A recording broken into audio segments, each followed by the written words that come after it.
Sir, अगर हम पार्षद कार्य की बात करें तो वार्ड 23 के अंदर जिस तरह से सबको क्या है एक साल बेमिसाल मनाया जा रहा है, बताया जा रहा है, तो हम हकीकी अगर विकास की बात करें तो वार्ड 23 में किस तरह से विकास चल रहा है? देखिए, हमने वार्ड नंबर 23 से और वार्ड नंबर 19 से चुनाव लड़ा। 19 से मैं चुनाव हार गया, 23 से मेरी पत्नी जाहिदा बानो चिरानिया ने विजय श्री प्राप्त की। और जिस तरीके से हमने वार्ड के हमारे सम्मानीय लोग जो निवास करते हैं, सम्मानीय नागरिक निवास करते हैं, सम्मानीय हमारे वोटर निवास करते हैं, उन सब से हमने जो वादे किए उन वादों पे हम पूरी तरीके से खरा उतरने की हमने पूरी कोशिश की है। और जिस तरीके से हमारे प्रदेश के मुखिया आदरणीय श्री अशोक गहलोत जी ने कहा अभी कांग्रेस सरकार के 3 साल पूरे होने पे कि हमने 70% से ज़्यादा वादे पूरे कर दिए, तो मैं भी आपको ये विश्वास दिला रहा हूँ कि हमने पिछले 1 साल जो हमारा गया उस 1 साल के अंदर हमने वार्ड के जो सम्मानीय लोगों से वादे किए उन वादों को हमने भी करीब 70% से ज़्यादा पूरे करने की पूरी कोशिश की है। चाहे सीवरेज के मामले हों, चाहे बंदा बस्ती में 17-18 गलियां हमने सीवरेज की डला दी, और जिस तरीके से रोडों का मामला हो तो हमने पूरी तरीके से रोड बनवा दिए। जिस तरीके से लाइटों का मामला हो तो हमने गली गली में लाइटें हमने पूरी तरीके से लगाने की कोशिश की है। और मेन जो समस्या थी हमारी सीवरेज की थी, तो हमने बड़ी सीवरेज लाइन आदरणीय डॉक्टर महेश जोशी जी से बात करके हमने संबंधित उनको अवगत करा के पूरी तरीके से उन्होंने पूरे प्रयास से हमारे क्षेत्र की जो बड़ी सीवरेज की जो समस्या थी उसको उन्होंने पूरी तरीके से ख़त्म करवाया है, जो कि पंचवेश्वर या अपने बाबा रामदेव मंदिर से लेके माउंट रोड होते हुए चांदपोल तक जाती है और फिर उसके बाद में फूटियाकोट पंचमुखी हनुमान जी के मंदिर तक जाती है। तो वो सीवरेज का कार्य करीब करीब पूरा हो गया है। हमने एक हाई मार्क्स लाइट चंद्रशेखर की बगीचे के यहाँ फाउंडेशन उसका भर गया है करीब करीब, और अब उसका पिलर 1-2 रोज में लग जाएगा। उसके बाद में हाई मार्क्स लाइट का भी काम जल्दी ही पूरा हो जाएगा और लाइटों का काम हमने पूरी तरीके से पूरा कराया है। तो हमने जो क्षेत्र के लोगों से, हमारे सम्मानीय नागरिकों से जो वादे किए हमने पूरी तरीके से पूरा करने की कोशिश की है। जी, अगर हम सफाई की बात करें तो जैसे बीवीजी कंपनी के बारे में आप किस तरह से क्या कहना पाएंगे कि अब विकास की तौर पे अगर सफाई हो पाएगी या अभी भी उस तरह से घालमेल चलता रहेगा? देखिए, बीवीजी कंपनी का जो मामला था वो पूरी तरीके से वो उस कंपनी को तो पहले ही ब्लैक लिस्ट हो जाना चाहिए था, क्योंकि जब वो नगर निगम को 3 गुना 4 गुना से ज़्यादा राजस्व की चुंगी लगा रही है। और जिस तरीके से पहला कचरा परिवहन का जो कार्य होता था उस कचरा परिवहन के कार्य को 4 गुना से ज़्यादा रेट में बीवीजी कंपनी को दे रखा था। उसके बाद में भी वे सफाई नहीं करा पा रहे थे, वार्डों के अंदर हुपर तक नहीं जा पा रहे थे ढंग से। रोजाना उनसे डिस्कस करना पड़ता था हुपरों के लिए, रोजाना उनको डिस्कस करना पड़ता था डिपो उठवाने के लिए। तो उस कंपनी को तो जब हमारी कांग्रेस की सरकार नहीं थी उस समय भी 2018 के अंदर इस कंपनी के खिलाफ मुकदमा दर्ज हुआ था, एसीबी में मुकदमा दर्ज हुआ था। और इस कंपनी को तो मैं समझता हूँ सरकार के आते ही चले जाना चाहिए था, लेकिन सरकार ने उस कंपनी को विदा कर दिया। मैं तो समझता हूँ उस कंपनी को ब्लैक लिस्ट करना चाहिए था। जिस तरीके से उन्होंने उस कंपनी ने अरबों रुपए का चूना नगर निगम को, सरकार को लगाया है और प्रदेश की, जयपुर शहर की जनता को कचरे के माध्यम से उस कंपनी ने पूरी तरीके से परेशान किया है। जी, अगर हम विवाह स्थल शादी समारोह जिस तरह से होता है उसको लेके अपने वार्ड में किस तरह से व्यवस्था है?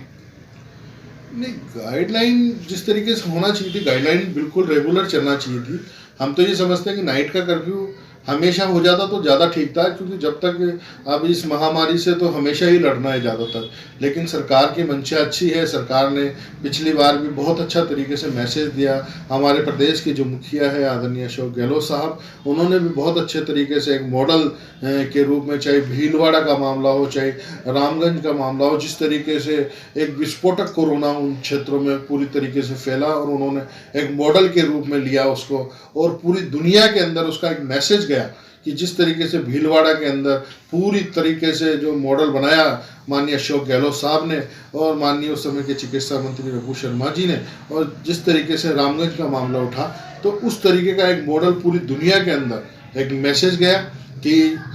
राजस्थान की राजधानी, राजस्थान के अंदर जो भीलवाड़ा है जयपुर शहर के अंदर रामगंज का जो एरिया है उसमें पूरी तरीके से कोरोना को किस तरीके से काबू किया, वही प्रणाली पूरे देश में और प्रदेश में लागू करने की कोशिश की गई और प्रदेश और देश के बाहर भी इस प्रणाली को अन्य देशों में भी लागू करने की पूरी कोशिश की गई। जी। सर, अगर समस्या होती है लाइट को लेके, सीवर को लेके, तो किस तरह से आप उसको पूरी करा पाते हैं? किस तरह से आप आम जन से जुड़ते हैं? देखिए है ना, समस्या की बात है तो समस्या के लिए हम रेगुलर हमारी टीम के सदस्य, बहुत सारे जो हमारे साथ के सदस्य हैं, हमारे युवा साथी हमारे साथ में हैं, और ख़ास करके मेरे छोटे भाई जैसे हैं बहादुर भाई, वो भी हैं, और दूसरा है शकील भाई हैं, शजात भाई हैं, और जितने मेरे साथ के जो लोग हैं उनको भी मैं हमेशा धन्यवाद देता हूं कि वो फील्ड वर्क को पूरी तरीके से संभालते हैं, और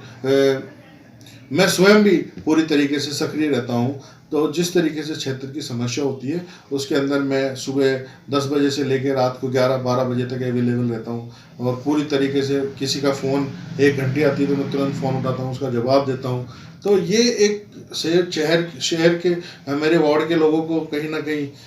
एक अच्छा महसूस होता है कि मैं कम से कम फ़ोन पे उठा के उनको बात कर लेता हूँ और उनकी जो समस्या है उनके समाधान करने की पूरी कोशिश करता हूँ। सर, अगर हम देखें शास्त्री नगर जैसे वार्ड नंबर 23 हैं, इसमें काफ़ी गरीब तबके से भी आते हैं जिनको खाने पीने की काफ़ी ऐसी ज़रूरत का सामना करना पड़ता है, तो किस तरह से खाद्य पूर्ति आप पूरा कर पाते हैं? देखिए है ना, हमने सरकार से भी इस मामले में मांग की है, और हमारे क्षेत्र के जो विधायक महोदय हैं,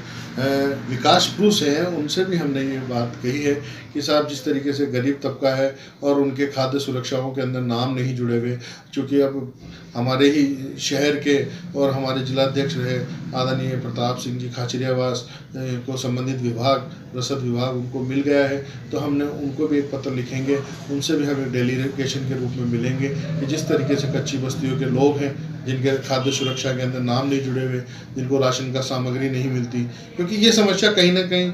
हमारे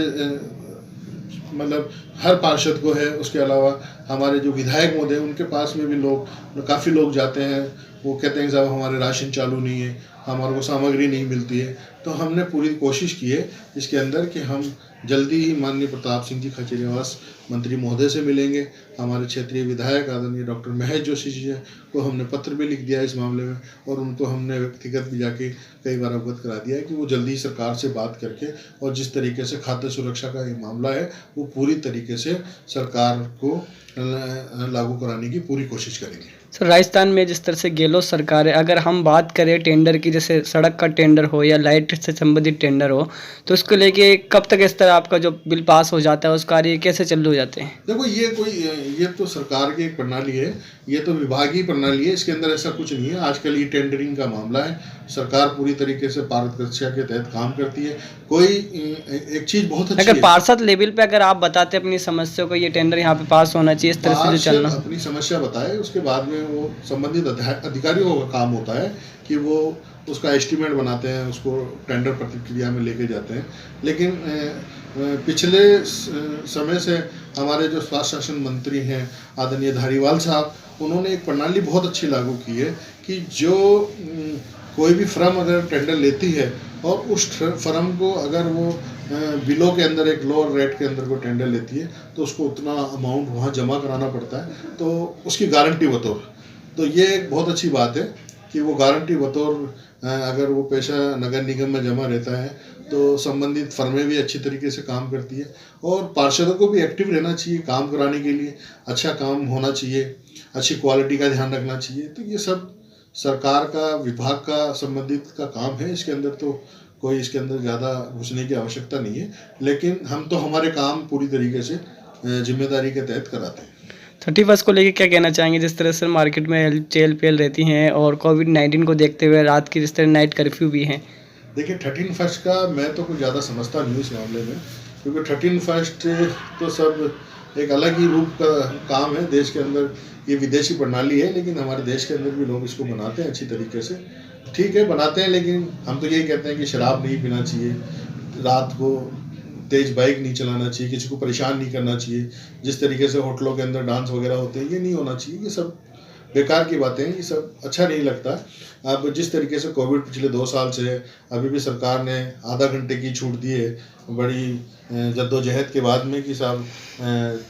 जो नव वर्ष है उसका एक सेलिब्रेशन हो जाए, तो सब हम तो सब लोगों से गुजारिश यही करेंगे कि अच्छे तरीके से इस नए साल का स्वागत करें, दूध के साथ स्वागत करें, गरीब को मिठाई दे के स्वागत करें, गरीब के घर खाना पहुंचा के स्वागत करें, तो नए साल का एक अलग मज़ा होता है। ये क्या है कि मतलब